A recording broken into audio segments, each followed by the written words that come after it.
Hey guys, Andy again. I'm back looking like your resident bum, and today we're going to go over some tactics. So I've got 3 videos in total for you, 3 different types of play, but I have them all set up. So we're going to start today with what I consider to be the best 4-2-2 tactic, how it works, what we do, how we sweat with it, and what you generally need. So first thing to say is with any tactic, there's not just a win button. It does result on players.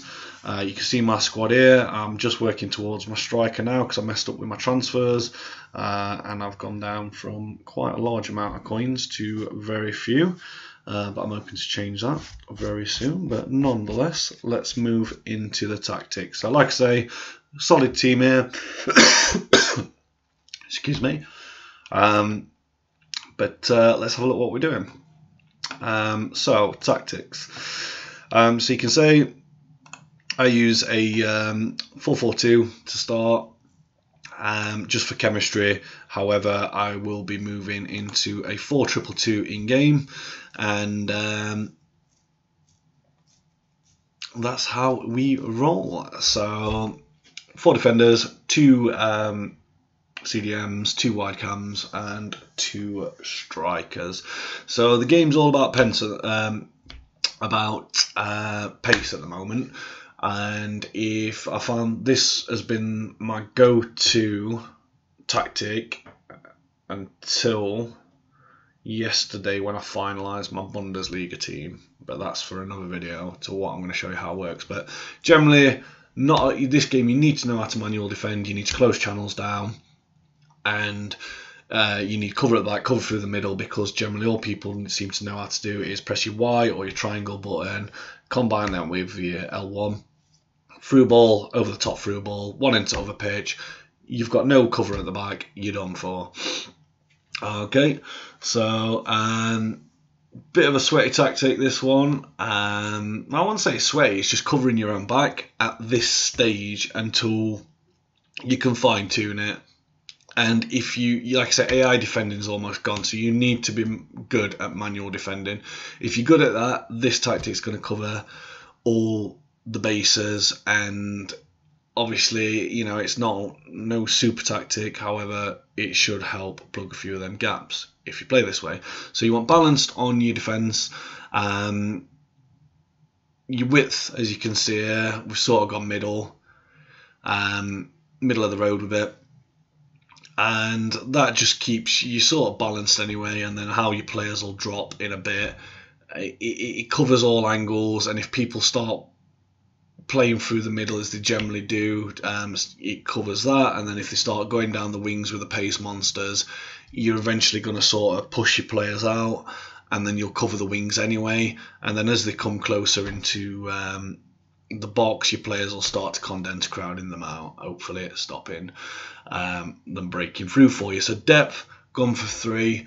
4 if you feel a bit more confident. I'll just like 3 because especially with corners or anything like that, if your players do start pressing up the pitch, because of the amount of pace in the game at the moment, there's just acres of space at the back. So that 3 depth, you're not absolutely sweating it, putting it on 1 depth.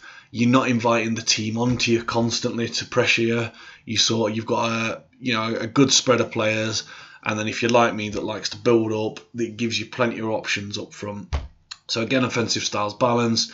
Your width there, you've got on 4, players in the box 4, and then corners and free kicks are 1. Headers are a bit more predominant at the minute, this FIFA, but again, if you start crowding the box, you can leave yourself exposed at back with a pace. So this is like very middle of the table sort of tactic sort of thing. However, it works really well to me, for me. Stops you being that counter, it leaves you plenty of players back, and if you get a cheeky goal, brilliant. Player instructions. If you play somebody with a striker, that is, with high work rates or medium high, so if they've got high defensive work rates, make sure you have them on stay forward, otherwise you'll never get anywhere. But generally, striker 1, stay central, get in behind, normal to centres, but have him come back on defence. That'll drop him sort of about 3/4 up the pitch until your CDMs can take over, your cams will come in. And then with somebody who's got pace as well, as soon as you get that ball, you can get back up the pitch and counter. Normal interceptions, come back on defence.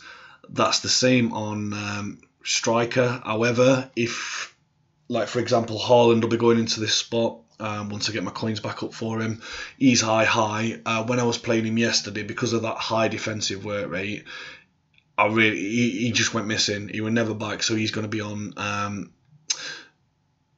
He'll be on. Stay forward. I can't get my words out then. But other than that, anything else, stay central, get in behind for them runs, normal interceptions, come back on defence. Again, same for both sides of the pitch. So come back on defence, get into so they're helping you. They'll cover the wings. However, I always like on the counter getting the box for cross. Now, because they're not wingers as such or left forwards, it doesn't. It's not as predominant as you'd like to think. However, you will notice that they'll start to condense again. So if as your two strikers, who should be your target men, are coming into the box, these will sort of push back, come into them, and you'll create sort of like a pyramid formation. And then if their players do bundle the ball away, it tends to be your wide cams that pick the ball up.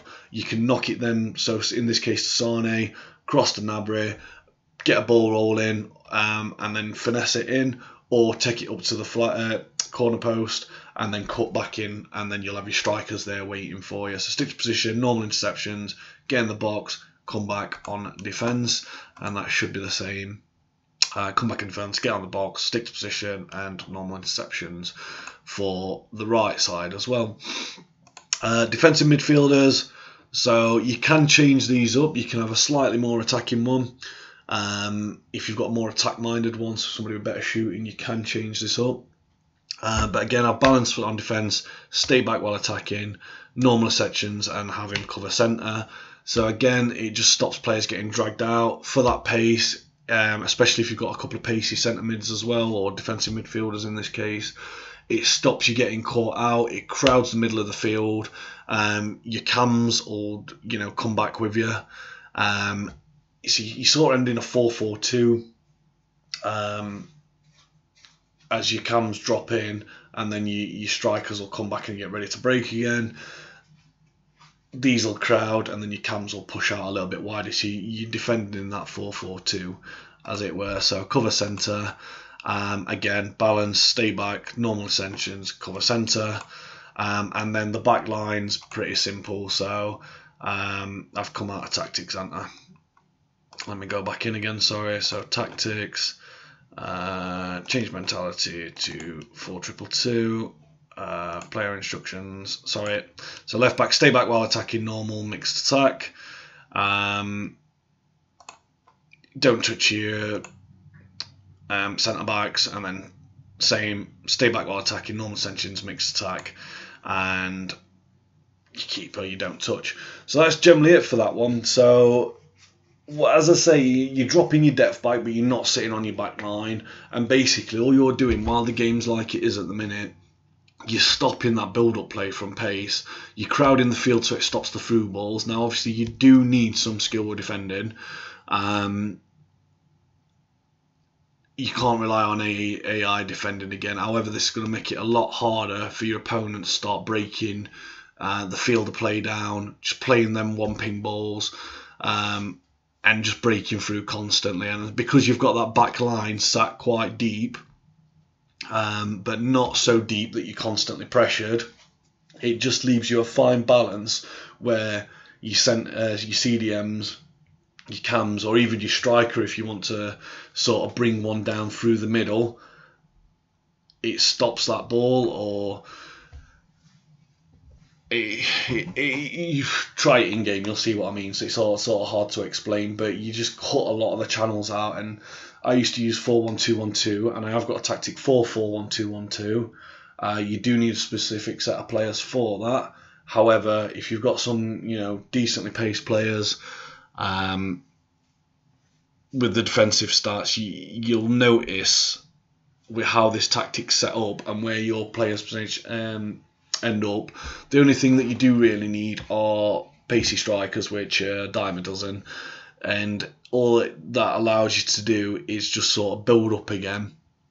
And because your cams are coming in for, to get in for crosses as well, it just looks a little bit more chaotic up front, and it gives you more options, because then you sort of go into a 4-2-4 on attack, and then if you start going out to the flags, you've just got 1,000,001 options. So that's it for the 4-2-2. This one's my go-to tactic. It's the one that I generally use 9 out of 10 times. As soon as the game starts, I'm straight into this tactic, and it's generally where I'll stay